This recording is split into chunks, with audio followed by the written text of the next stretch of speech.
Bu, kita kan selalu menginginkan ketika kita ini didoakan oleh anak-anak kita yang soleh dan soleh. Betul? Betul? Bahkan kita selalu berpesan, wahai anak-anakku, jangan kau lupa mendoakan ayah ibumu, doakan. Tapi yang sering kita lupa adalah mendoakan anak-anak kita ini. Bukankah ibu sering mendengar ceramah para ustadz? Nabi Ibrahim meminta kepada Allah, Rabbi habli minas solihin. Ya Allah, anugerahkan kepadaku anak yang soleh. Bukan sedikit, bukan sebentar. 83 tahun, 86 tahun, lama. Walaupun pada akhirnya ketika anak itu lahir beranjak dewa remaja, diminta oleh Allah SWT untuk dipotong. Itulah yang baru saja kita laksanakan peristiwa kurban. Nah, Nabi Ibrahim mendoakan anaknya sampai 80 tahun lebih. Kita pernah enggak mendoakan mereka? Doanya sangat singkat. Rabbi habli minas salihin. Itu saja doa Nabi Ibrahim. Doakan, enggak pandai bahasa Arab. Ya Allah, jadikan anakku anak-anak yang soleh ya Allah, yang soleh ya Allah. Mudahkan mereka dalam belajar ya Allah. Mudahkan segala sesuatu urusan mereka ya Allah. Baik itu masih kecil maupun sudah dewasa. Jangan lupa mendoakan anak-anakmu.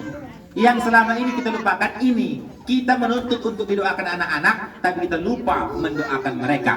Padahal doa seorang ibu, doa seorang ayah itu insya Allah dikabulkan oleh Allah kepada anaknya. Jadi jangan bosan-bosan untuk berdoa kepada Allah Subhanahu Wa Taala. Kemudian bapak-bapak, ibu-ibu yang dimuliakan Allah Subhanahu Wa Taala, yakin kepada doa kita itu. Ada orang berdoa itu tak yakin, saking tak yakinnya berdoa sekali seminggu, ada yang sekali sebulan. Apa-apa berdoa pas hari Jumat, ibu berdoa pas wirid Yasin, pas pengajian, baru dah berdoa. Yakinlah. Ini saya ceritakan sedikit.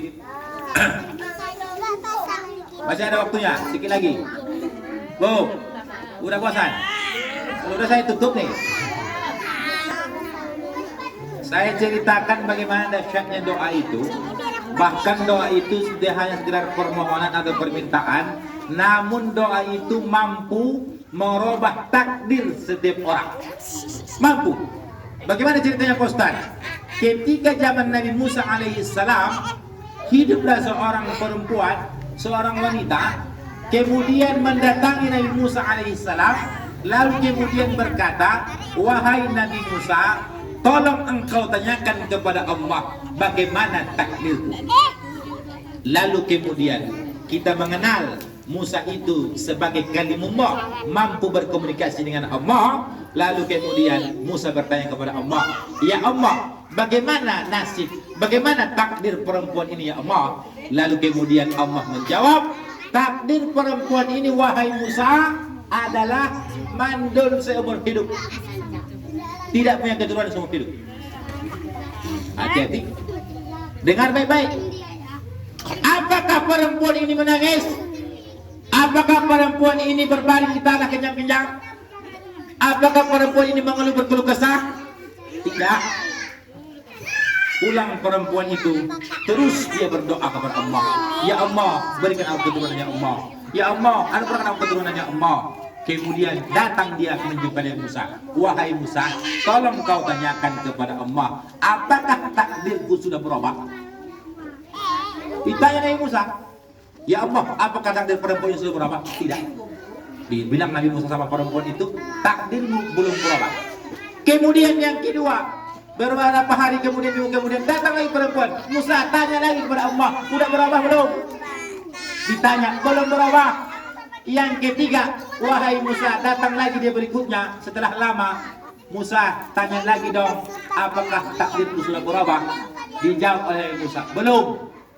Akhirnya lama tak nampak perempuan ini, lama tak berjumpa dengan Nabi Musa, sampai suatu ketika jumpalah Nabi Musa dengan perempuan itu sedang menggendong bayi. Ditanya Nabi Musa, wahai perempuan, bayi yang kau gendong punya siapa? Bayimu atau punya abangmu, punya kakakmu, kemenakan mata siapa?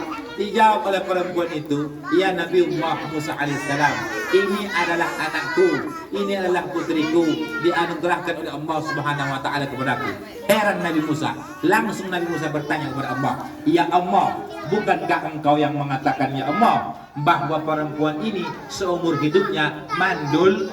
Lalu Allah menjawab, "Wahai Musa, aku malu kepada hambaku ini, di mana ketika aku katakan takdir dia mandul seumur hidup, tapi dia tidak berputus asa, tak pernah dia berhenti untuk bermohon kepadaku, tak pernah dia berhenti untuk berdoa kepadaku Musa.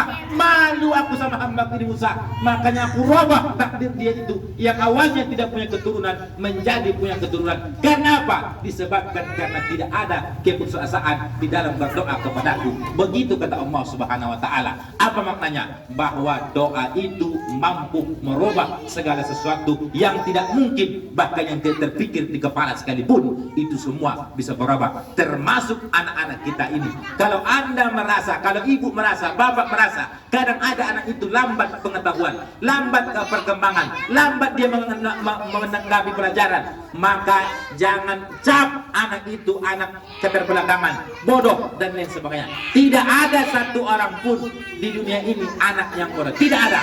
Cuma dia hanya terlambat saja daripada kawan-kawannya. Akan tetapi salah satu yang bisa kita lakukan, selalu berdoa, bermohon kepada Allah Subhanahu wa taala. Bapak-bapak, ibu-ibu yang dimuliakan Allah Subhanahu wa taala, saya doakan mudah-mudahan anak-anak kita yang sekolah di PAUD Khadimul Ummah ini menjadi anak-anak yang soleh, yang soleha, faqih kepada agama. Allahumma faqihu fiddin. Mudah-mudahan mereka ini menjadi orang-orang yang faqih terhadap agama Islam terutama. Amin ya rabbal alamin. Saya rasa demikian yang dapat saya sampaikan. Sepertinya ibu-ibu dan anak-anak kita ini sudah mulai lapar karena belum sarapan. Saya pun demikian. Terima kasih atas segala perhatian.